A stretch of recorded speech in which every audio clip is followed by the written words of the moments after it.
Warning! This show contains adult themes and language, including lies, damn lies, and Breitbart. Dysevidentia is an inability to reliably process evidence, and this is a podcast all about it.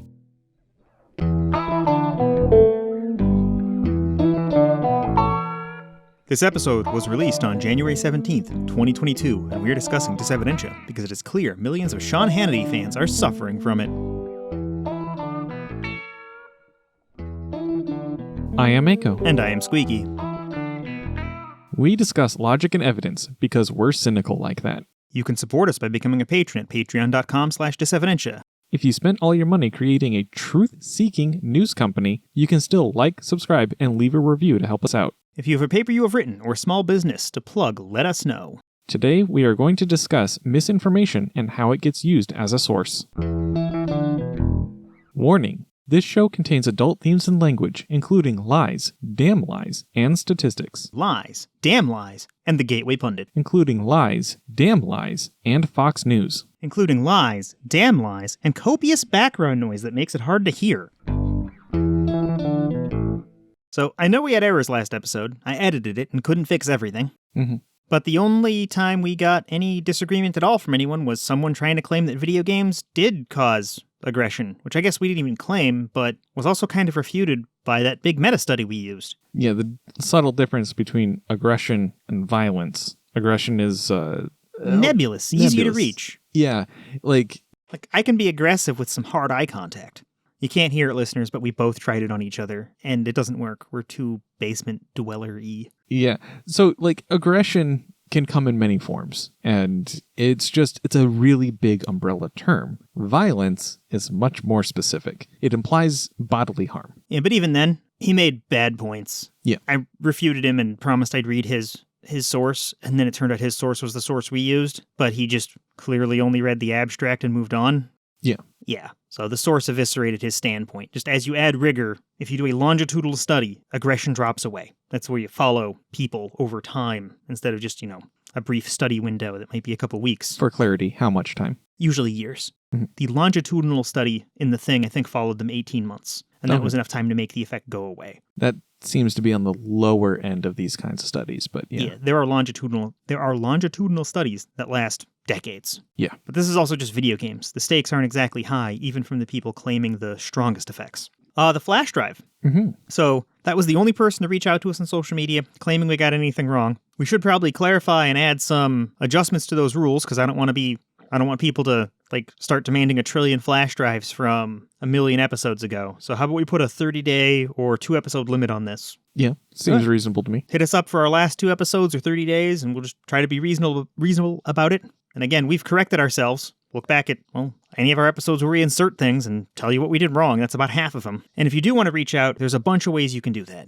We have a Patreon, patreon.com/Dysevidentia. We have our subreddit at r/Dysevidentia. You can tweet at us at Dysevidentia. We have a Discord server. You can find the URL in the show notes. We also have a YouTube. We'll put the URL for that in the show notes as well. We have an email, contact@dysevidentia.com. And you can get all the links for these at our website and read the show notes at dysevidentia.com. But we do not have a Facebook, because fuck Mark Zuckerberg. In an episode about misinformation, that's extra true. Yes. They could just get rid of misinformation on Facebook. They just could. They have that technology. They choose not to because it's too profitable. Yep. It would reduce engagement, and less engagement means less advertising revenue, and here we are.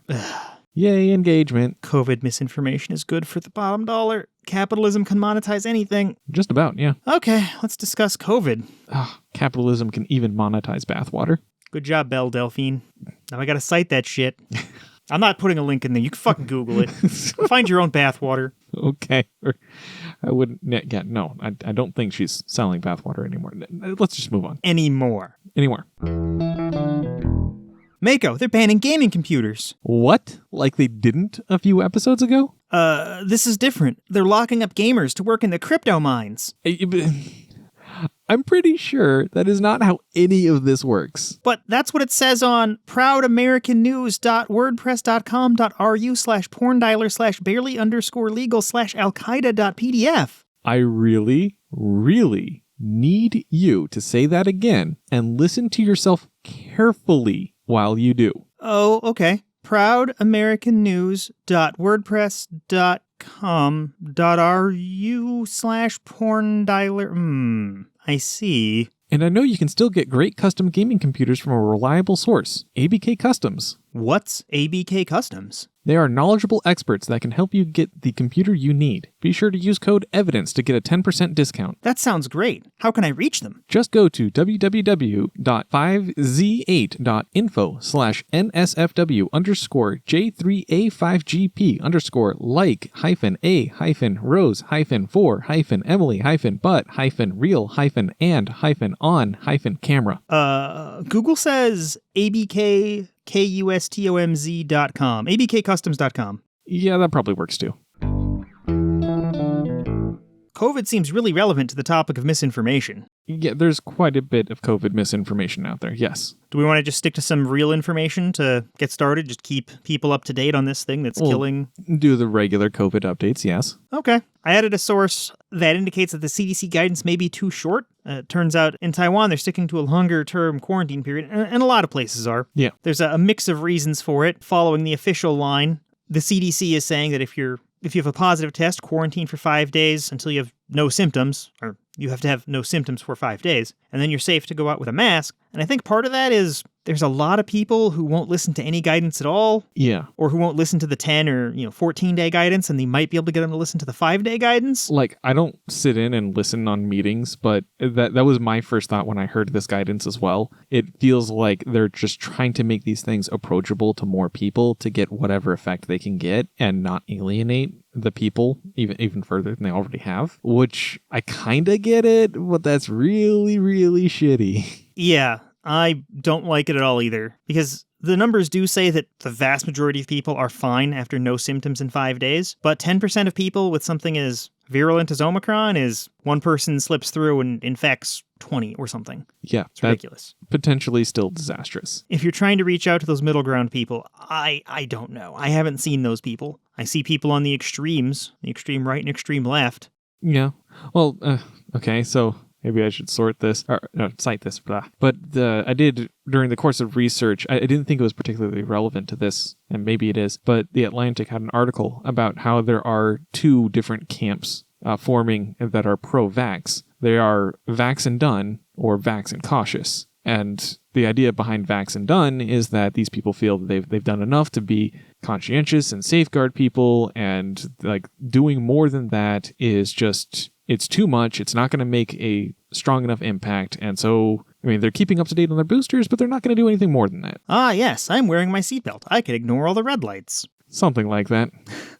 Yeah, every one of these things, we've discussed this before, every one of these things statistically reduces the likelihood of infection for yourself or for others, or both. So adding more layers of protection is good. It just full stop. Yeah, and even MSNBC, in an episode this past week, had some hard questions for Dr. Fauci, who they had on. They asked if this was too short, and Fauci said, well, hang on, this is really 10 days, because we're recommending 5 days with an N95 mask. A bunch of businesses, and MSNBC, the host, pointed out that the businesses who wanted to shorten the time period still wanted to have a negative test to end the time period. And Dr. Fauci kind of waffled on this one, but it was implied that the tests are kind of hard to get, and with the false negative rate, and it just wouldn't actually do a lot and put more burden on the testing system, because with how many cases we've had, right? Yeah. And this is a U.S.-centric problem. Different places have different rates, different issues, right? If you're in Australia or Taiwan, one of these places that's really good at clamping down, of course, staying in longer is going to be easier because you have infrastructure to help. Did they say which tests specifically are in short supply? I'm pretty sure all of them are. All of them. Well, I'm not going by them, but like other podcasts I've listened to, like the Cognitive Dissonance guys, tried to go to the store to buy some, and it was an all-day trip from a pharmacy. At-home tests. They're in short supply, but the National Guard is setting up testing sites, and they're booked constantly. Okay. And if you go to a pharmacy to schedule a test, you have to schedule it a few days out. It's just all of them are booked. All of them are in short supply. I'm not saying that we're running out. It's just a thing that you want that day. You might have to wait 3 days on, and that's not ideal. Yeah, no. You'd probably have to go to the ER, and even then, a lot of ERs are full. So, yeah. Good luck. Yeah, so if you care about your own safety, just quarantine extra. Mask up. Don't travel if you don't have to. You added something about a Omicron vaccine? Yeah. Pfizer is working on an Omicron-specific vaccine that the goal of it is to improve protection from specifically Omicron, because our current vaccines and boosters, they're not quite as effective with Omicron, but they're still pretty effective. You don't need to panic. They're just not as great. They also want to increase protection from symptomatic infection, which is an area of the vaccines haven't really focused on as aggressively thus far. Mostly it's just been protecting from a serious injury or death as a result of COVID is where a lot of these vaccines have been focusing. So they want to move it from, well, right now, and we'll get into the numbers for this, but right now about 75% of the U.S. has at least one dose. And if you have at least one dose, your chances of surviving are just way better. Yeah. For Omicron, at least. Mm-hmm. And for the others, you just don't get sick at all. But you're saying that they're trying to work it so that way the new vaccines prevent symptoms even if you get infected. That's what they're aiming for, yes. Okay, that makes sense. They've already started manufacturing doses, and they said that the first of these doses will probably be available in March. Okay, so just a few months out. Yeah. Now, I know and I've seen in a bunch of sources that hospitalizations are at a record high, and you just mentioned the ERs are full. Yeah, so I have two different sources for that one. They have slightly different numbers, but in both cases, we're above the previous record. So one source, ABC News, is reporting that we have 141,000 Americans hospitalized with COVID-19. And then Reuters says pretty much the same thing, but the number they're reporting is 132,000. So both these sources agree that we've broken our previous record. Is that in a single day?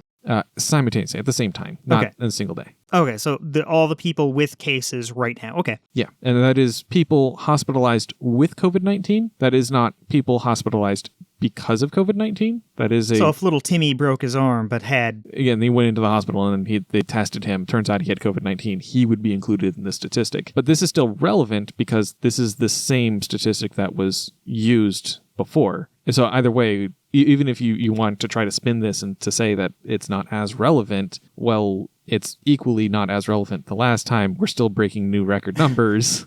This is still a problem. All right, let's just go over the sources for that real quick. I used taiwannews.com.tw to have an example of a foreign country that had different guidelines than us for that first bit. You cited CNBC for the Pfizer Omicron vaccine and abcnews.go.com for the hospitalizations at a record high and a Reuters link for that as well. Yes. Okay. And just for some perspective on how vaccinated we are, I got usafacts.org and vaccinetracker.ecdc.europa.eu. These are just a vaccine tracker for the US and for Europe. 75% of Americans have at least one shot. 63% of us are fully vaccinated. In Europe, it's pretty close, but it seems like more people who get one shot follow through. 73% have one dose or more, but just about 69% are fully vaccinated. 69. Sorry, I had to. It was right there. Okay. I dropped my source for this, but I had some numbers for the rest of the world, and it's much more bleak when you include the rest of the world, because there are lots of countries that can't make vaccines. Yeah, let's end that on a high note. Okay. Fuck. Now let's hold on to our butts. This is gonna get real. Is it? No. Is it? We wanted to discuss bullshit websites and other bullshit sources, I guess. Yep, there's quite a few of them out there. So when we say misinformation, what are we talking about? What do we mean? People presenting information as if they are facts when they are not. So a fancy word for lies. Yes. But, like, misinformation is a little bit more broad. When you use the word lies, a lot of people think that, okay, well, this is a complete fabrication. And a lot of misinformation out there isn't a complete fabrication. One example is when we touched on COVID-19 and how it transmits. People were trying to say, well, like, cloth masks are completely useless because COVID-19 is too small, it's going to get through them. And like they were even trying to say that it can get through all but the best N95 masks. And that's technically true, but it's still false because COVID-19 travels in water droplets. We actually touched on this specifically in another episode where the Gateway Pundit, a website we'll be talking about a little more here, chopped up a video from the Mayo Clinic and misrepresented it. Yep. They used smoke particles, and smoke is made of molecules, and molecules are smaller than viruses, and they were saying exactly that. Look, this smoke passes through this N95 mask. Masks are useless. Don't wear masks. Fucking liars. Yeah, so you can sometimes have things that are factual being presented in a way that just doesn't, it's not the claim that the facts are trying to make. And so you can get people who don't really understand all the information getting swept up in this because a part of it is based on fact. Therefore, that seems more trustworthy as a whole. And that's not something that happens with outright lies. And often there's a motive in spreading this kind of stuff. People will try to be selling something. One nation state might be attacking another. Like the United States might be spreading misinformation about Vladimir Putin being more evil than he actually is to try to move the Overton window and shift the idea of what Russian people are thinking about. And Russia might do the same thing to us. They might try to destabilize our country by creating divisiveness, by pushing anti-vaccine nonsense. We actually have seen things like that happening. Or they helped push the big lie with President Trump. They tried to push the idea that there was some sort of election fraud. Yep. That's good for them because if our political leaders here have to deal with local instability, they're less likely to make an effective response to whatever Russia wants to do. So there's reasons if you just want to sell a book full of misinformation, if you're a big nation-state actor. Do we have other reasons why people may do this? Well, it's almost always some kind of profiting or some kind of material or monetary gain. Not for everybody, though. There are some people who definitely get swept up in this and genuinely believe it, and they feel like they have to share it. Okay, so the three kind of reasons then that I've seen it, because you're absolutely right, those people exist, is profit, nation-state actors attacking each other, and true believers. Yeah. And like Q is full of true believers, but it started off as political nonsense. Yeah. Okay. So before the podcast started, I suggested that you and I play a game, and we kind of agreed. Yep. I had to twist his arm. Still twisting. Yeah, I'm really good at twisting his arm while speaking levelly into a microphone. I mean, obviously, the evidence is right there. You just look right here, listener. You can see me twisting his arm. Oh, yeah. Anyway, a simple race. So that way we couldn't prepare in advance. Me and Mako have both secretly selected topics, and the other one will find a piece of misinformation on our topic. And we did agree it has to be something that there's a reasonable expectation for there to be misinformation out there about. Do you want to reveal your topic first? I chose what my topic was, but I can't remember it right now. Well, take a moment. I can fix it. Okay. Fuck. Or pick a new topic. I'm thinking. Swiss-made penis enlargement pumps? Oh my god, no. It's like I'm thinking of a bunch of super, super obvious ones, and I'm not, like, remembering. Most of the stuff I'm thinking of, like, you'll find a hit, like, instantly.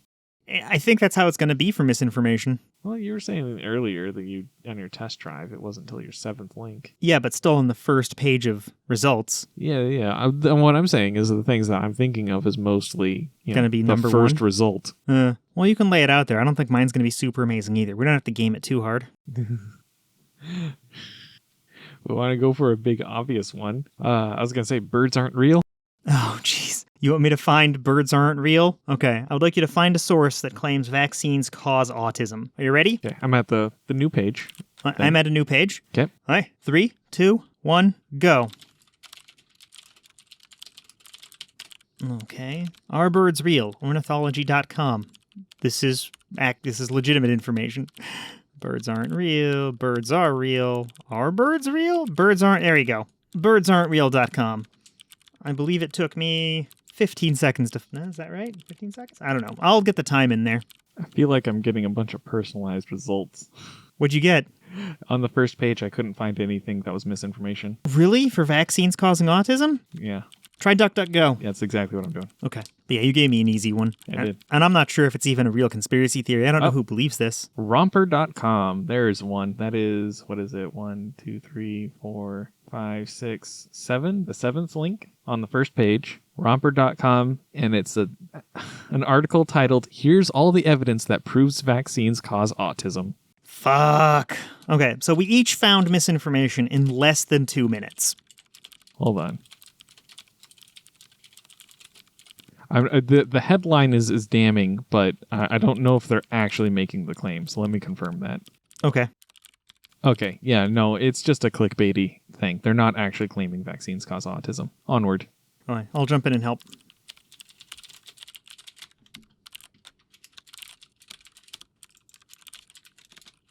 Yeah, I'm moving on to page 3, and I still haven't found anything obvious. Yeah, okay, let's kill it there. I'm really surprised. Actually, how about this? Go to Twitter and search for vaccine autism. Sweet. Oh my god. Fine. You'll find it in like 2 seconds. Okay, so going to Twitter, I'm not logged in, and it prompted me with a login to try to do anything. So I just used Google's site search for Twitter, and the first page of Google results doing a Twitter site search still didn't yield any results. On the second page, what is this? Fourth link from what I found. I don't know if we want to use his name. He's posting on Twitter. Whatever. Fine. Ben Greenfield says, or tweets, vaccines do indeed cause autism, and for Pete's sake, don't trust @Snopes for your news on this matter or any other alternative health news. All right, snag that and throw it in there. So this one's a bit older. It took you about 5 minutes to find that.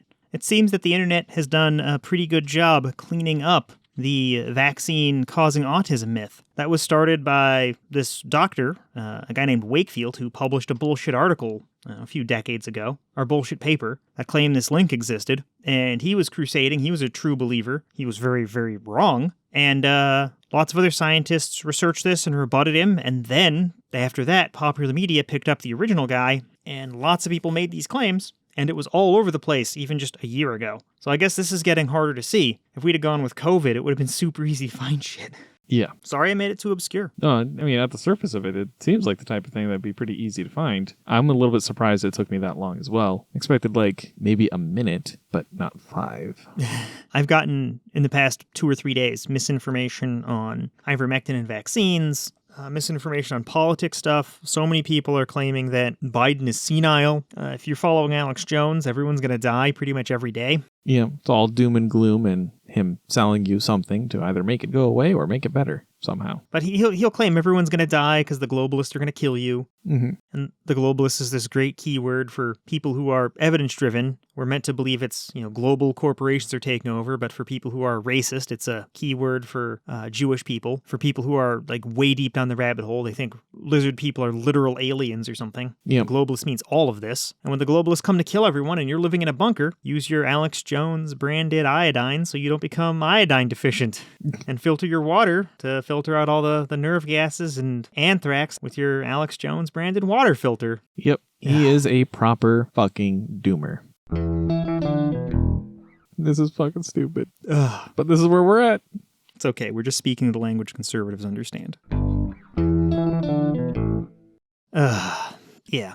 So there's a whole gradient of credibility. And I just jotted some notes down. I figured we should go over this spectrum. Because Alex Jones is on one extreme. He's just completely full of shit. Then there's, on the other end, completely unimpeachable sources. Why don't I break this down and you tell me your thoughts on the spectrum? Sure. There's the unimpeachable sources. We'll get more into that later, but sources you can just trust. Sources that add their own analysis, but might add bias or add some errors because adding analysis does that. Sources with some intentional bias, and we're a little bit biased. We're intentionally biased here. Yep. Sources that intentionally lie or are involved in the stories they're working on without disclosing it. We're definitely better than them, I think. But lots of people can't tease these guys out from the rest. And then sources that completely fabricate nonsense. Mm-hmm. They completely fabricate things or make nonsense. That's sort of like the 5 broad categories I lump things into. And of course, some things straddle boundaries, but you can use that to compare one to the other. Because if someone is doing their own analysis and then they're contradicted by Reuters, right? Reuters is unimpeachably true most of the time. Yeah.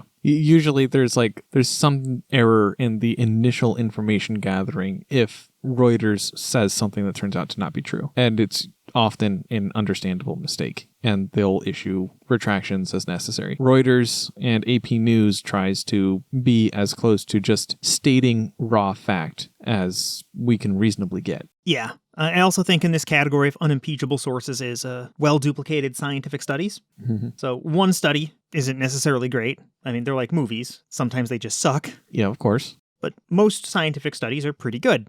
But if a study's been done 4 or 5 times and they keep getting the same results, that's really good. If different scientists in different places are getting the same thing, that's probably just true. Like what we have with vaccines. We have tons of different medical organizations in countries all over the world that all have opposing motives, and they all agree, vaccinate to save lives. So if you're going to disagree with that base fact, you've got a real steep hill to climb. Yeah, it's just reminding me of the belief that there is an ongoing mass killing through the vaccine. Oh my God, that is shit that Alex Jones has actually said that taking the vaccine will kill you. Yeah. Then he had to backpedal, but he didn't issue a correction or anything. He just started saying, oh, it'll sterilize you. And now he's switched to, well, the first shot won't kill you, the second shot will. Of course. I wonder what the next goalpost will be. I don't know. Ever shifting. So, to summarize, the unimpeachable sources, their mistakes are rare, they issue corrections, they're almost never sensational. But I would argue the con for this high level of reliability, is because they don't provide a lot of analysis. They often don't provide a lot of context, so it might be hard for people to use their information. Yeah, it's not as digestible. It's not as approachable because you're inviting other people to try to draw their own conclusions, and most of the time, most people are just not going to have enough information to do that. Yeah, so Russia moved into Chechnya. What does that mean for me? Yeah. Yeah, okay. That's just an example. That's something I don't know if Russia actually did. Right? It's just that could be a fact one of these places might report on it. It's like, how does that relate to me? But yeah, it does give an idea of like the raw fact as I described it, like what the type of thing you're going to get from them. But a source that adds a little bit of their own analysis, like CNN or the New York Times or most serious news outlets, might say Russia's invading Chechnya. Here's what Democrats are going to do. Here's what Republicans are going to do. That then begins to impact your life because maybe spending, maybe taxes, maybe somebody you know in the military might get shipped off, right? Yeah. They do some speculation in order to try to make the information more digestible. Yeah. And that process can't help but introduce bias, but these real professionals work to minimize it. Yeah. So that extra analysis does introduce more errors, but these credible sources also issue retractions and do it loudly and proudly. Like we found one, the Rolling Stone. They were talking about people dying on the way to the ER in Oklahoma, and they issued a retraction the same day. They put it right there in the article. In the article is probably the best place to put it, but yeah. And this doesn't include the editorial section. So a lot of people aren't familiar with the concept of editorials. I guess it's an old-timey physical newspaper idea. Yeah, a lot of publications that I've seen online, they do say when these things are editorials, but they don't make it super obvious that they are. Like it's in smaller print near the top usually, and then that's it. That's your only clue. Yeah, it's like there's the title, an ad, the word editorial, another ad, the article.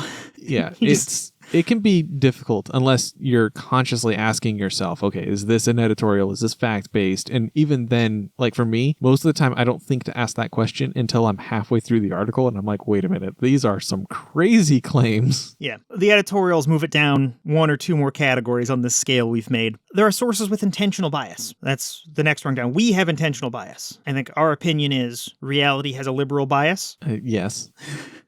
Of course, the joke being that realities can't have a bias. It's just that in order to preserve the current power structures, conservatives throughout history have had to lie, and if you're wanting to make progress and you're doing things like looking at evidence, you will have to conflict with people who are lying, which means you have to conflict with conservatives, and that's just the logical progression of that situation. Yeah. But again, that requires analysis and nuance, and if deployed incorrectly, can lead to people making errors. Because clearly that doesn't work for every topic.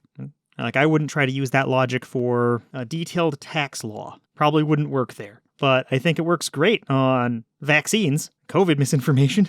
The big lie works there. Anyway, way off in the weeds. So there's us, and we're disclosing that. We feel that makes us more credible. But I'd also put MSNBC in this category. They're weird. I haven't bothered looking at much of what they have to throw out there in a while, but... They're clearly left-leaning, but they also don't try to hide it. No. I'd say these people can be credible if they're clear about their bias, and I would look at other red flags, like do they issue corrections when they make mistakes? Because everybody can make mistakes, right? Yeah, everybody at some point or another does make mistakes, yeah. Yeah, and these sources are often more sensational, right? Like I would argue Fox News from 20 or 25 years ago was in this category. They would just have slightly more sensational headlines, and they made an attempt at least looking credible, but they were biased and conservative leaning, and it showed, but they also either didn't overtly lie or were better about it back then.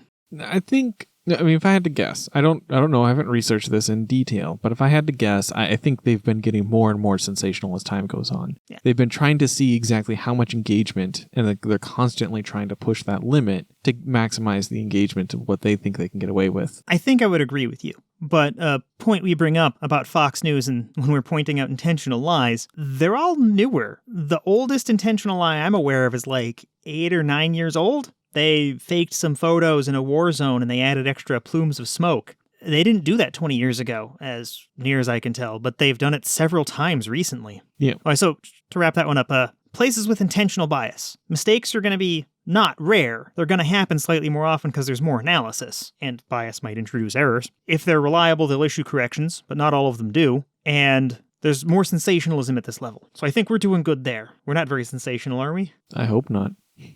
That was the most level just even-keeled sentence. You're just, whatever, okay. Okay. Yeah, I don't know. You have all the emotion of a rock. I'm definitely more expressive than a rock. Dude, I have seen pet rocks. They're adorable. Okay, fine. Pet rocks have shit over me. I was just talking about a run-of-the-mill rock. Yeah, okay, I'll grant you that. You're more expressive than a run-of-the-mill rock. Fuck yeah. Sources that intentionally lie or involved in stories without disclosing it. So Fox News is the big one now. Just a few days ago, it came out that Sean Hannity was somehow involved in the January 6th insurrection. He didn't disclose that to his listeners. Nope. And he allegedly sent texts to the White House in advance of the insurrection. So that's problematic. We can even read some of that. Let's see some of the texts. On the eve of the insurrection, he also allegedly sent a text message that said, quote, I'm very worried about the next 48 hours. With the counting of the electoral votes scheduled for January 6th at 1 p.m., why are you concerned about the next 48 hours? So he knew something was happening on January 5th before the insurrection on January 6th. So he was involved and had a whole fucking year to disclose it and didn't. So that's not something a legitimate news source does. Nope. When we went out to go to the Kellogg's place, we plainly said we're pro-labor. Yeah. Yeah, we're biased, but you know that. You can take that into account. We also didn't lie or fabricate anything. And looking at Fox News, we have sources showing they photoshopped things. They've got one picture, and I'll see if we can get that put in the video for YouTube, but they've got a reporter who's a normal-looking person, but they photoshopped him to make him less visually appealing. They've made his head a more narrow shape. They've darkened the bags under his eyes. They've made his chin Neanderthal-like. Oh my god, that is like proper Uncanny Valley. Yeah, they uglified him proper. Like this guy, Jack Steinberg. I mean, he looks like a normal dude in the picture that's labeled actual photo. Then in the other one, he looks like a cone head Neanderthal thing, right? Yeah. And that's just one thing. That's like, okay, maybe somebody was fucking around or maybe they added a bad filter to it. But they did it to a few different people. And I'll see if we can't get these photos and the next ones in the YouTube video so you can see them easier. Mm-hmm. But then they also just lie about things that are in their political camp. The Seattle Times actually points out where they lied about the Capitol Hill Autonomous Zone. I'm not going to defend everything that went on there because I don't know. I haven't researched it. But they added a gunman to several of the pictures. So they've got pictures of this sign that says, you're now entering the Free Cap Hill. And we have pictures of it the way Getty Images shows it. And then they've photoshopped on this guy with a green mask and a thing that looks a lot like an assault rifle. And they've just photoshopped this guy onto things. So yeah, we've got before and after there. They've also reused pictures. In this AP photo from May 30th, a protester runs past burning cars and buildings in Chicago Avenue in St. Paul, Minnesota. So this is from a protest in Minnesota, real photo, but then they took it and reused it and said, Seattle's doing this. This happened in Seattle. They made it look like the whole town's burning down. Yeah, I can't remember very much in the way of specific examples, but I seem to recall that flavor of bullshit happening a lot from places like Fox News, and it actually being worse in places like OAN, Breitbart, that are more aggressive. OAN and Breitbart are firmly in this category of actively lying to you. Every time I go to one of their things, somebody cites it as a source when I'm arguing online, it's either this category or the next one. So Fox News is openly lying. It's not even like you have to dig for it. 20 years ago, you had to be like picking on Bill O'Reilly, where he says, tides go in, tides go out. Can't explain that. And it's like, sure, he was wrong, but he was legitimately wrong. He was just kind of dumb. Yeah, some people are just normal dumb. For our listeners, we're not trying to call you dumb. If you don't know how the tides work, that's fine. We'll leave a link in the show notes explaining how the moon's gravity affects tides. But if you're a professional that's talking about this on air with time to prep and you have a staff that's also helping you to prep, then it's different. Yeah, you shouldn't make those mistakes. If you're just one of our listeners and you don't know how something works, that's fine. You're not claiming to know how it works. Just like me on the Capitol Hill Autonomous Zone. I don't know that thing. That's fine. I'm also not claiming to know a ton about it, except about these very specific photos. Yeah. I don't know it's a valid answer, but Mr. O'Reilly claiming that nobody knows when we've known since Isaac fucking Newton. Just fuck off. Yeah, that's a pretty special moment for him. But he said it every fucking episode, man. It was like his sign-off. Pretty special moments? Okay, the final category, the least good one, is sources that completely fabricate stories or nonsense. There's a bunch of reasons to do this. Pseudoscience peddlers. They love to sell you shit. Conspiracy theorists, they're generally some flavor of true believer. Yeah. And then people like Alex Jones. If you're not familiar, Alex Jones is just a damn dirty liar. When he goes into other people's media, he really tones it down. So he's been on Joe Rogan, he's been on other people's radio shows or TV shows, or even in court. It's night and day. When he's on Joe Rogan, he seems almost reasonable until he gets really drunk. Then he starts saying some dumb shit. When he's in court, he's not lying, usually. Usually. But at least there, his lies are like reasonable. Like, I don't believe I said that, or there's no record of me saying that, and then we can go find a record of him saying that. But on his show, he's no kidding, no exaggeration. He's saying stuff like, everyone is going to die if we don't wake up and fight the globalists. Or everyone is going to die if you take the vaccine. Or if we don't repent and pray to Jesus, you will all die. Like, is that extreme that often? And there's more people like him. He's the big one. He's a visible one. Because he's actually gotten smaller recently, but people know his name. He's been deplatformed and had other things. So yeah, he's smaller. He's definitely not at his peak, but he already hit that critical mass. He's going to be around. I would recommend, if you want to learn more about Alex Jones, go through the filter of Knowledge Fight. These two comedian philosophers, I don't know.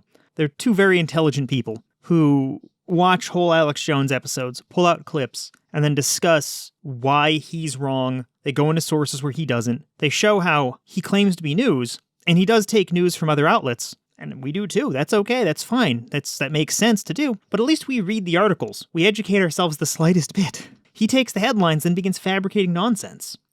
Tries to pull it all together into his own little narrative. Yep. And his narrative is way the fuck out there. Other people in this completely fabricating nonsense area are people like Zecharia Sitchin, who wrote the book Chariot of the Gods. Yep. Tried to make claims about what ancient Sumerian texts say when no other expert agrees with them. Yeah. Yeah, he claimed to be able to translate ancient Sumerian tablets when we already know how to translate them, but his translations are way more sensational and way easier to sell books around. Yeah.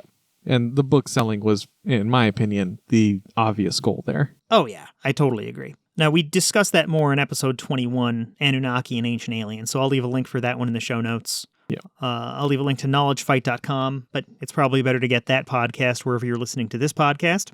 I mean, if you're listening in a podcast app, just search for Knowledge Fight. Should have a red logo. For the Fox News Photoshops, we've got the Huffington Post, Seattle Times, and CBSNews.com. 3 different examples. I guess the CBS News has the Sean Hannity involvement. It's actually really good. Go ahead and read that. It's fucked up how involved he is. I didn't have any real plan about these. I just found some bullshit sources that inspired me to make this episode. Okay. I see a Reddit post and the Gateway Pundit.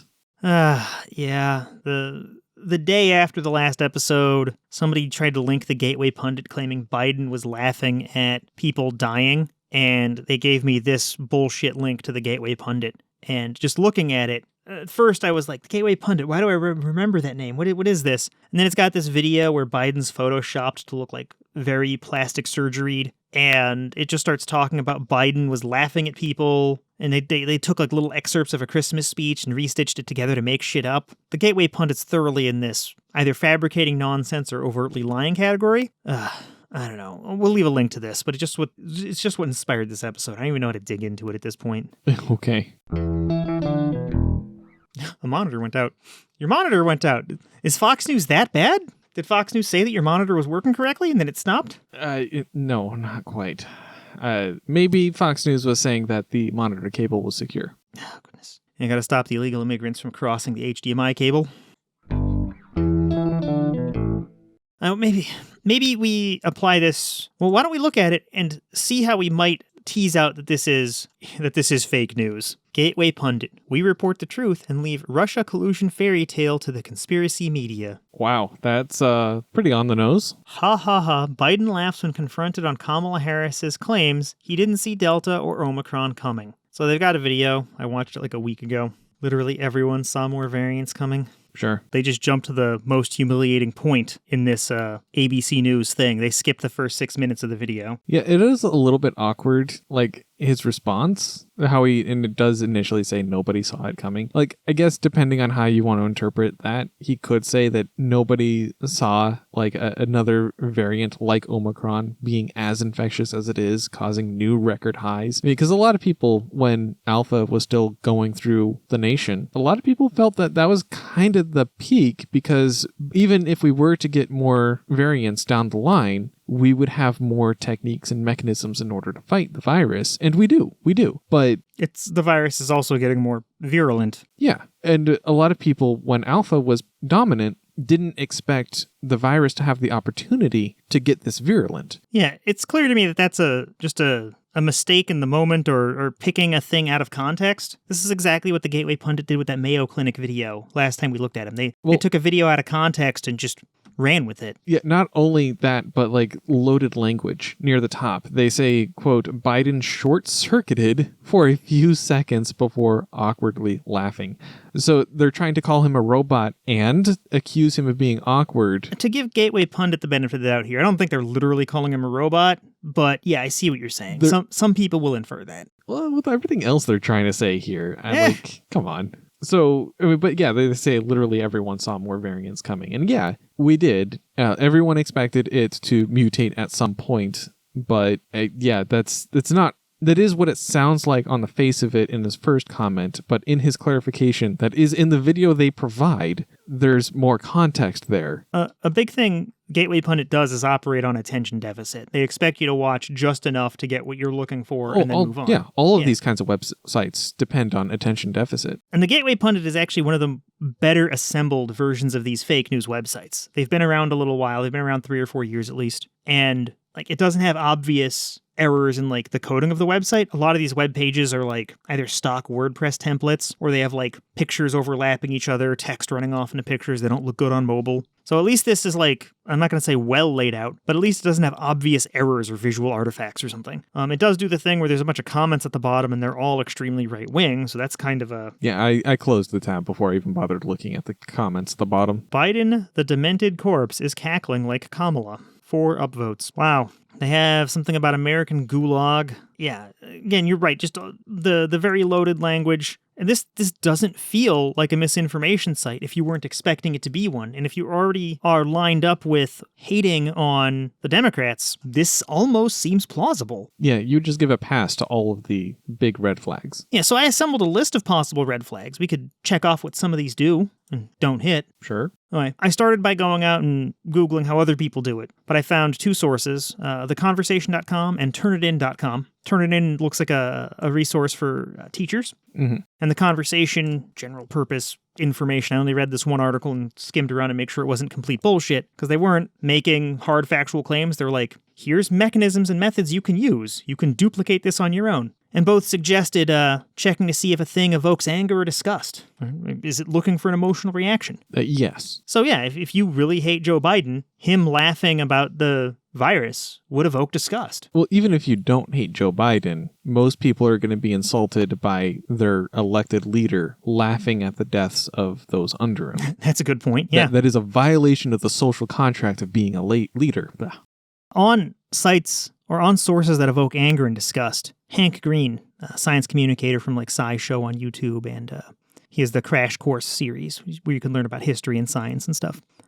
He had a really insightful tweet on Joe Rogan. This isn't a source where I'm claiming Joe Rogan's definitely full of shit because of that. It's just a lens to view Joe Rogan through, and it makes a ton of sense. So in it, he says, Joe Rogan has paid millions of dollars to have controversial opinions and guests because a lot of people really like the feeling of being independent from or looking down on mainstream people and perspectives. Look at his shtick through this lens, and it all makes way more sense. Yeah. He doesn't care what he's saying. He doesn't actually believe, or it doesn't matter if he believes. He routinely says that, hey, you shouldn't listen to what I say, and yet people do. Because he just repeats the same bullshit so much, and he's pushing the boundary and being sensational, and he's just a shock jock. Yeah. Yeah, he's going for the shock to get people to listen, and that's how he gets, millions of dollars in a contract from Spotify to do this. Yeah. Some websites will take the opposite tack and try to make you feel good about it. I'm sure we've all seen those ads where it's like, only 1% of people are smart enough to beat this puzzle, or are you smart enough to do this? And then the puzzle is sliding a thing into place. And it's something stupid. It's always something stupid. They ask you 3 questions, claim your IQ is 200. Yeah. Yeah. Something stupid like that. This one doesn't do that, but that's something I've seen on other websites. Does it confirm something you've already believed? And this bit me, actually.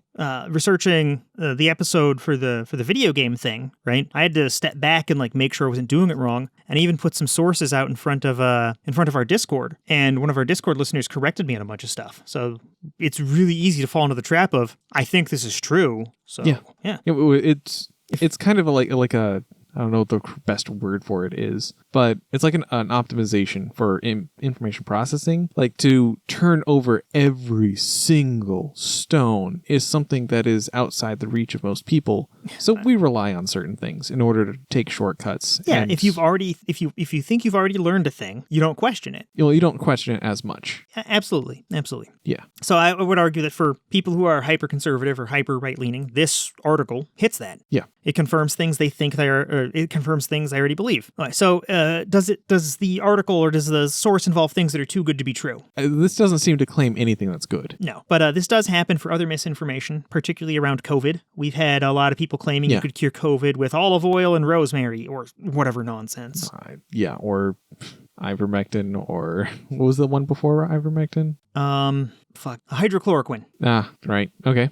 So this one didn't suffer from it, but a lot of these fake news websites have bad writing. Yeah. And that's because of the nature of what they are. If they're a small outfit, they often make more errors. And we certainly make more errors than if we had a staff of 20 people. Oh, yeah. Proofread. Yeah. When you have someone dedicated to catching the errors, you're going to catch way more errors. Absolutely. That's how that works. But then also there's reasons for, we mentioned nation-state actors. If a bunch of Russians are trying to infiltrate American culture and give us bullshit that will destabilize the country, they might not be experts in how American culture works because they don't live in it. Yeah. So they're more likely to make subtle language faux pas, just using pronouns and conjunctions incorrectly. They're less likely to get the context of something. How many memes have you seen out there that rely on broken grammar in order to convey the humor? Yeah, sometimes that happens. Yeah. Following that path of bad writing, just the logic of if someone isn't able to check their spelling, are they checking their sources? And they do a finite effort. I would like to think that when we do it, we're doing a good job checking our sources because that's what we're focused on, but... I do kind of understand why somebody would start with that thought process, but it depends on their overall workflow. If they gather a bunch of sources first and then write and then don't proofread, you can have good sources and bad writing. I would argue there's a very strong correlation. I think very few people have that specific workflow, but I see what you're saying. It's possible. Yeah. So this is a correlation, not a guarantee. And like all of these are all red flags. Yeah. A place doesn't have to have bad writing to be bullshit, as this Gateway Pundit article showed us. Does it cite sources? And you mentioned memes. Memes almost never cite sources. Oh, no. So if a meme is claiming something, right? The Gateway Pundit cites one ABC News article. Oh, good for them. One ABC News video, but it does jump into the middle, into the most sensational part of it. Mm-hmm. And it's only sensational because of them omitting the context. Yeah, editing out of context. With the context, it's just one reporter trying to dig and trying to ask the hard questions, and Biden answers them. Okay, whatever. But there are plenty of things out there that don't cite any sources, and then there's things that cite bad sources. Yeah, a long time ago, I remember seeing something on Fox News, and it wasn't me. Somebody else tried to follow the chain of sources, and the Fox News referenced something from Breitbart, and then Breitbart referenced something from somewhere else, and then they referenced Fox News again. And it's what are you doing? Yeah, that happens a lot in these fake news things. Sometimes sometimes it is unintentional. It sounds like that one probably was. It could have been, yeah. But sometimes it's intentional. If you're trying to spread a message, it's in your best interest to make a lot of web pages, and it's possible to automate signing up for WordPress blogs, for example, or at least it used to be before CAPTCHAs. So if I want to get a message out there, what I can do is write a thing that will stitch together a bunch of fake articles by writing a bunch of sentences and then having it throw the sentences together in a random order, have my little script sign up for 100 WordPress accounts, make 100 blogs, post 100 different articles with the same basic message, but some grammatical errors because, when you're stitching sentences together, you won't always get it right. But now I've got 100 blog posts saying this thing, and I can automate adding new blog posts and schedule it to do it at slightly different times. And it looks like there's a network of things all referring to each other. And if I have just big cycles of things referring to each other, it looks like each one is citing different things, and you can click down and click through. And the only thing that really gives it away is that nobody knows who any of these fake people are, and there's no external citation. And this has happened. We found these, and blogging sites try to kick these people off, but it isn't always easy. Yeah. So, a lot of people just don't bother to look, and a lot of detecting that stuff operates off of people looking in order to detect it. Yeah, and if you just go off the headlines and you just trust that when you see an article that fills your whole page, you trust that it's good, you're not going to get to anything accurate. Yeah. Some will link to a paper where the paper might have, like, it might be a real scientific paper and it might be nebulous. Like, it might be analysis of the link of COVID symptom recovery and COVID-19. That paper might say, we gave ivermectin to a bunch of people, nothing happened. Or they suffered ivermectin side effects. There is no benefit to giving ivermectin to people with COVID, but then some of these people will link to that and say, look, scientists said it makes COVID go away. So you could read the whole article. The article might be well written, and then link to this bullshit as a source, and if you just read the headline there and stop, they've tricked you. So yeah, we stumbled onto that exact thing earlier when we were doing our little mini game, and I found a article that had a sensational headline, clearly there to get clicks, and it did get a click from me, that was stating that vaccines cause autism, but that wasn't actually what the article said. I stopped and I took a moment to actually skim through the article to understand what it is it was trying to say, and the article says the opposite of what the headline would have you believe. If somebody wanted to push their vaccine autism narrative in their own personal blog or on Twitter or something, they might say, vaccines definitely cause autism, then link to this. Yeah. And anyone who doesn't read the article is tricked. Yep. Yeah, okay. So is there a motive? We've talked about the political motives. Depends on who we're talking about, but there are motives out there, yes. Yeah. So the Gateway Pundit is clearly political. I'm not sure what their thing is, but how they make their money or what their business model is, but they're constantly pushing a hyper. How many ads do you see? It's usually ad revenue. Yeah, there's a lot of ads. Yeah, there you go. I suspect they're also getting money from something else, but I have no way to prove it. And also people selling something. We mentioned Alex Jones. Yeah. He has his own store and sells things. Yeah. Then one I added that neither of the two sources brought up, but it just is obvious to me. Is the place refuting trustworthy sources? If someone starts by saying the CDC is always wrong or Snopes is definitely wrong, yours, the tweet you found pushing vaccine autism nonsense, they started off with Snopes is full of shit or whatever they said. Yeah, something to that effect, yes. Yeah. Sometimes this is true. Sometimes people do get things wrong, but the amount this happens, well, they're trusted sources because it doesn't happen often. Yeah. I know we mentioned our unimpeachable sources, but we have fact checkers. These people do pretty good analysis most of the time, even though they do occasionally introduce some bias. Groups like PolitiFact or AdFonts Media or Snopes.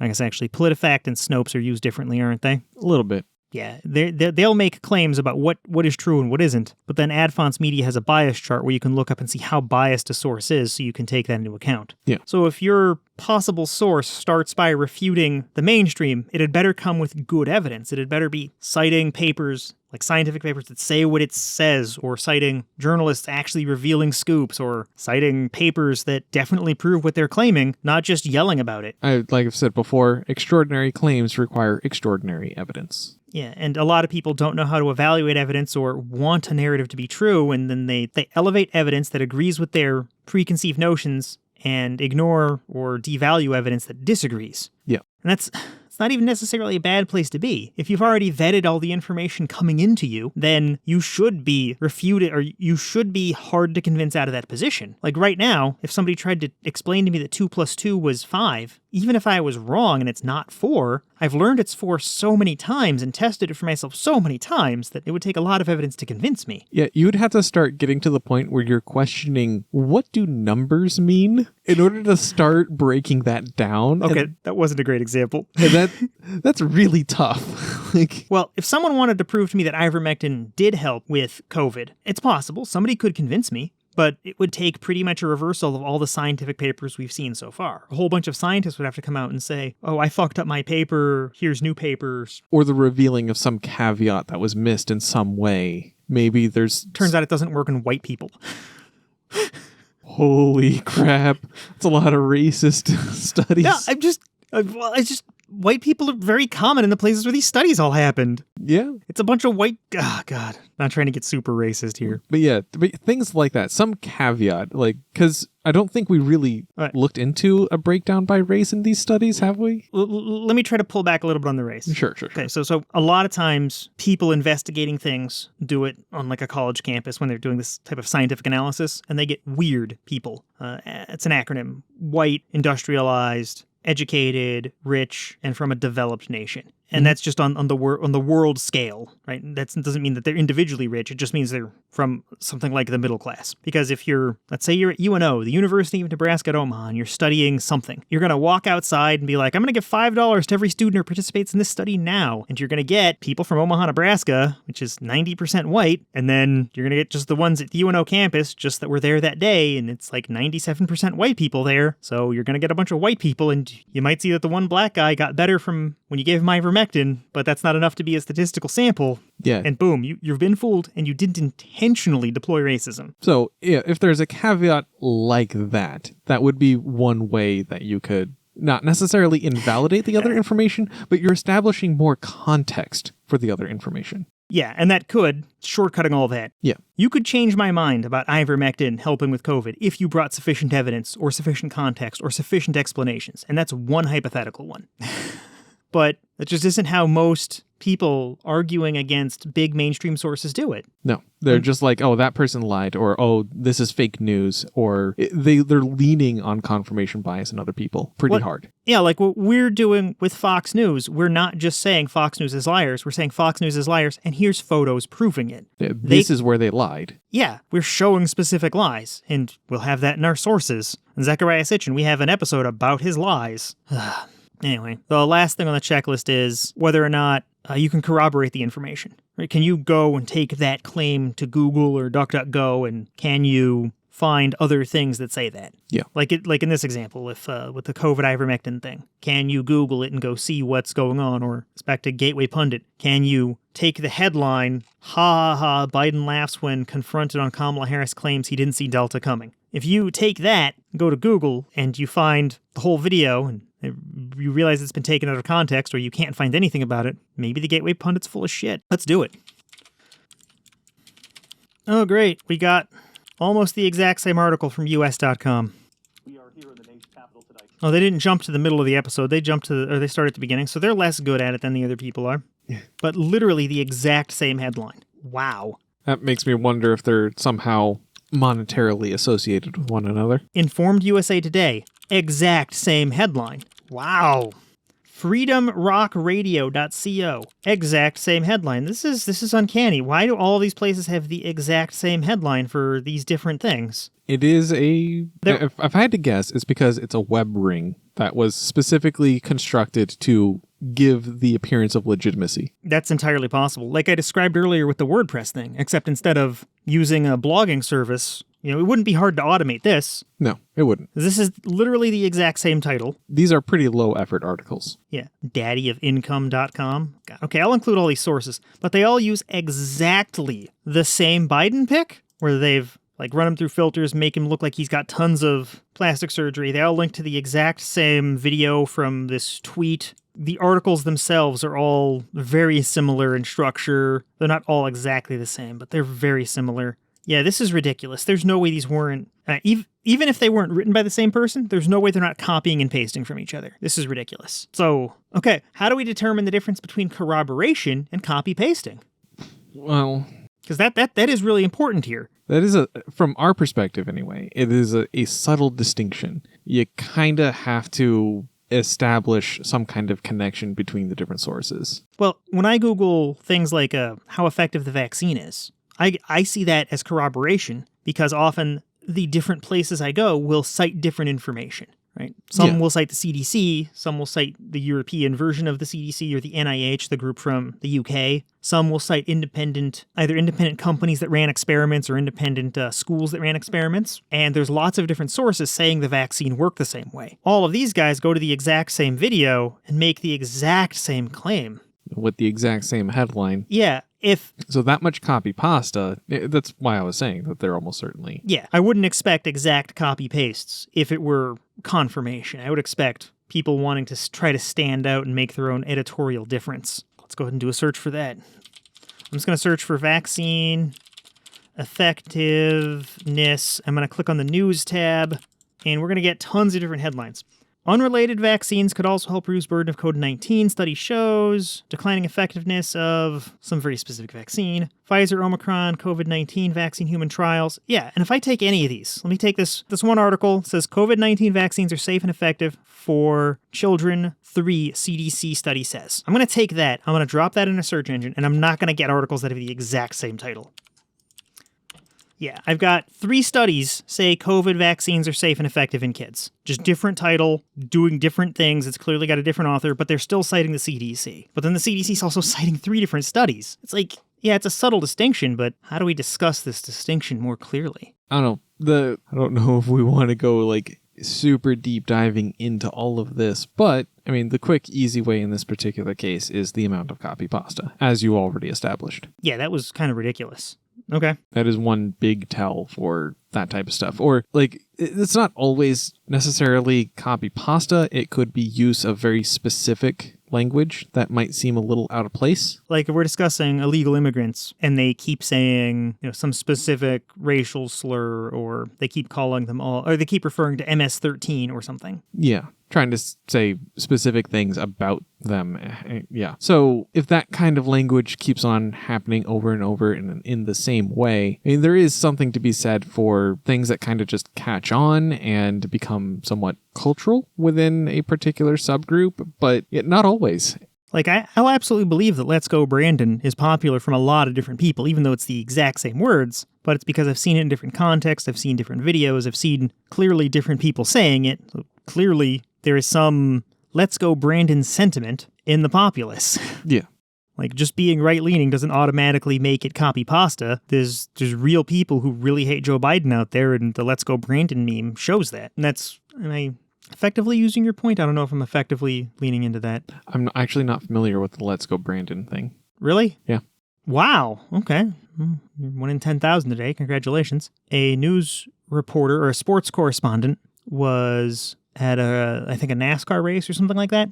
And there was a driver, Brandon something or other, and he was doing okay. And this news reporter was interviewing someone, and the crowd started chanting, "Fuck Joe Biden." And to cover it, she said, "Oh, listen to the crowd chanting, 'Let's go, Brandon.'" She was really clever and smart in the moment to cover that, and because you can't bleep out the crowd chanting, right? You're just going to cut out every 4 seconds in the interview or something, right? Yeah, that was interesting. It was halfway plausible. But then the conservative crowd kind of ran with it, and every time they say, "Let's go, Brandon," they mean "fuck Joe Biden." And they've taken this childish thing and they've started saying, it even happened in our Discord, somebody said, "Let's go, Brandon." We're like, come on, dude, don't do that. And they backed off. But when a conservative person says, "Let's go, Brandon," they mean "fuck Joe Biden." And somebody even called into some event that Joe Biden was hosting and speaking on, and said, "Let's go, Brandon," right to Joe Biden's face, and it made national news. Okay. Yeah, so it's kind of a big deal. There's like t-shirts and shit for it, and it's childish and stupid, but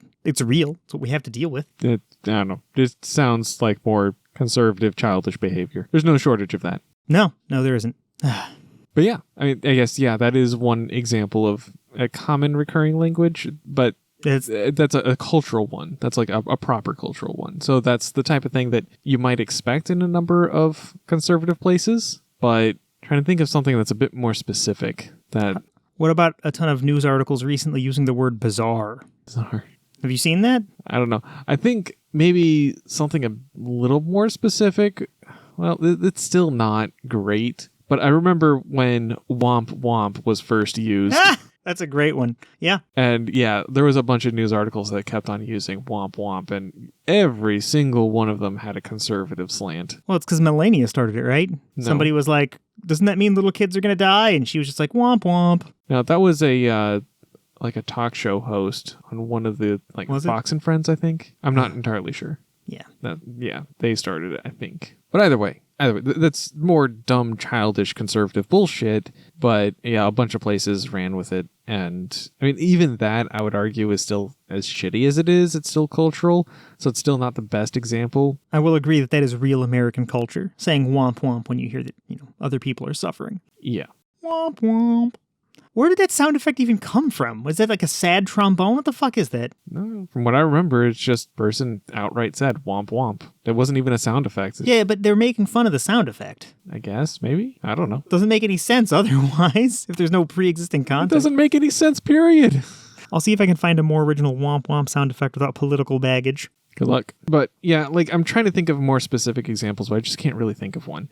There are more specific examples, people using specific language, or, okay, actually, something that's not necessarily cultural, although it kind of is, it's kind of straddling that line, but definitely is very specific language, very sensationalist in one particular direction, is anytime people refer to BLM as rioters. It's a foregone conclusion. You don't even say BLM except maybe once at the beginning or even in the headline, but then from there on out, the rioters. I see what you're saying. It's charged language. Yeah. Yeah. And it doesn't have to be charged, but it often is. I don't know. I still don't feel like I'm quite making it. I need a concrete example and I just don't have one right now. Like when we talk about anti-vaxxers, right? We lump them right in with conspiracy theorists, and so do a lot of other skeptical groups. Yeah. Because they are. They are a kind of conspiracy theorist, and they would really hate being lumped in like that because they think they're real and accurate. And if you see that kind of language where we're tying them together like that, right? We don't view that as politically charged or charged in any sensationalist way, but they absolutely hate it because it really damages their credibility. Because it should, because they shouldn't have credibility. That is the goal we're going for. Yeah, but there's another example of that language tie-in. All right, we should probably zoom back out and do a summary of our categories, and then we have the things that can tell you if a news source, what category it might go. Okay, the categories. Yeah, I think we need to go over them both. The unimpeachable sources that try to stay as close to fact-based reporting as is realistically possible. Sources that add analysis, making the information more digestible, but in the process introduce some bias. News sources with more analysis that deliberately insert bias into their claims. And so there's going to be more bias, more analysis, more errors as a result of all this. Sources that intentionally lie or are involved in stories without disclosing their involvement. And that is largely where Fox News is. Fuck Fox News. And then sources that are just complete and utter fabrications. Like from the ground up, they are lying. They are saying whatever it suits them, whether it's based in reality to any extent or not, just for the sake of sensational clicks. Yeah. And engagement. So do you think there's any more nuance needed for those like ways to like approach what a source, like how highly regarded a source should be? Or is that just a good way to think about it most of the time? Well, for things like this, when you're talking about categories, you got to keep it trim. Somewhat. I mean, you can make subcategories and subcategories. Like the depth is where the nuance comes in, not from the breadth. The breadth. Okay, I follow. And I think this is an appropriate high level breadth. Okay. And then our quick checklist of red flags. Okay, so checklist of things, ways to spot misinformation sources. Yeah, and these aren't 100%, but if something hits a lot of these red flags. Yeah. It's like you're taking in aggregate the full list. If it hits most of them, then you might have a misinformation source. But if it checks only one or two, you're probably fine. Probably. This is all, again, as we keep on saying for a lot of things, it's all just statistical. We can't say anything firm. So, does it evoke anger or disgust? So is it Joe Rogan? Okay. Are you saying you're disgusted by just Joe Rogan existing or, the content of a show? Or both? I mean, he's a podcaster for a reason. Damn. That's He's not that ugly, actually, but, it's probably better that he podcasts. Wow. All right. He got his TV days out of him for the best. Sure. Does it make you feel good? Like only 1% are smart enough to solve this? Does it make you feel more emboldened and smarter than you are accustomed to feeling? I'm not going to say than you are, because I'm not going to make comments about everybody's intelligence, but like even smart people can sometimes feel like, oh man, I'm so dumb, and then feel better about conquering something. I don't know. Yeah, I follow. I'm struggling to come up with a good example there. Does it confirm something you already believed? Yep. Confirmation bias is a hell of a drug. Yep. Does it look too good to be true? Does it sell? Yeah, like is it selling you something super cheap that's way too good? It's like here's a version of the exact same product, but for half the price and ships overnight for free. Does it contain bad writing? Yeah, there's lots of reasons that bad grammar and misinformation are correlated, and lots of reasons accuracy and good writing are correlated. Yeah, a lot of times it's just people trying to shovel information out there as quickly as they can. They don't care about the processes to clean it up. And that's assuming that the language that they are publishing in is even their native language. Yeah.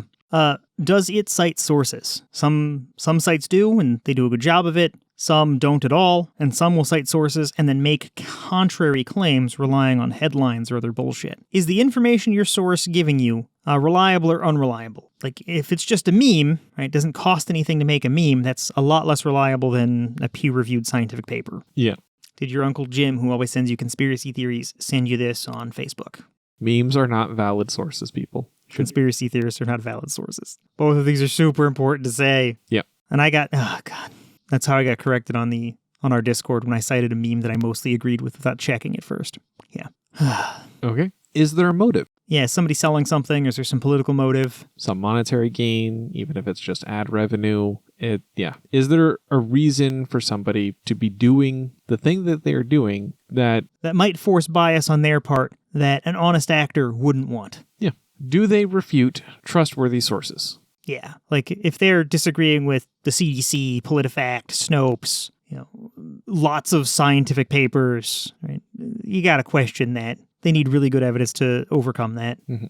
Can the information found on the misinformation source, can it be corroborated from other sources? Yeah, and we discussed the difference here between corroboration and copy pasting. You have to make sure that they're not all coming from the same source, which can be hard. Yeah. But yeah, figure out if multiple sources can verify it, or if it's just one source that's everyone's referring back to, and understand that, and understand how many people would have to be lying or mistaken in order for this piece of information to be right or wrong. Yeah. Even if you find it in like 50 places, if it's all traced back to one person.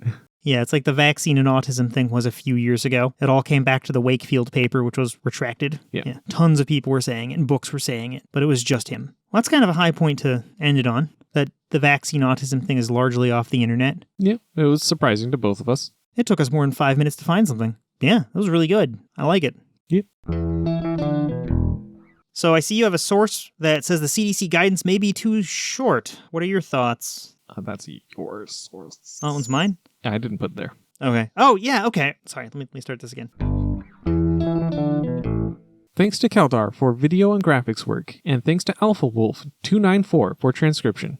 Thanks to all of our Patreon supporters. Our supporters at the evidence investigator level or higher include Jared, Ducktape, Keldar, and Stephen Larrabee.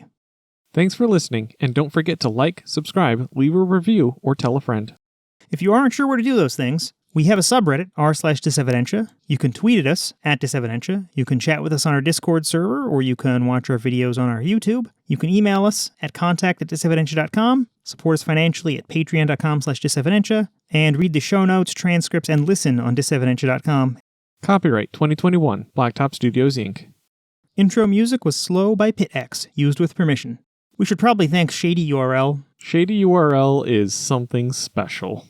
Yeah, they really helped with the sponsor spot, and they didn't even know it.